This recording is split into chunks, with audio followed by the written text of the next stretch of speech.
सबसे पहले बात करेंगे पाकिस्तान में कोरोना खतरनाक होने लगा। मरीजों की तेजी से शरह में इजाफा होने लगा।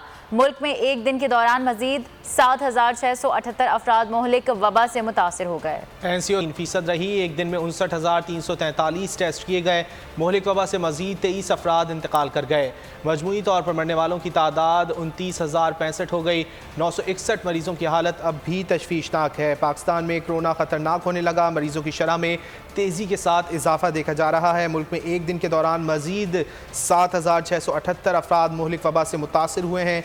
एनसीओसी की जानिब से जारी करदा आदाद-ओ-शुमार के मुताबिक 24 घंटों के दौरान कोरोना मुस्बत मरीजों की शरह 12.93% रही। एक दिन में 59,343 टेस्ट किए गए। मोहलिक वबा से मजीद 23 अफराद इंतकाल कर गए। मजमूई तौर पर मरने वालों की तादाद 29,065 हो गई।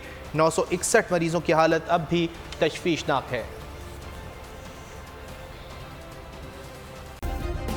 सब्सक्राइब करें और बेल दबाएं ताकि कोई खबर रह न जाए।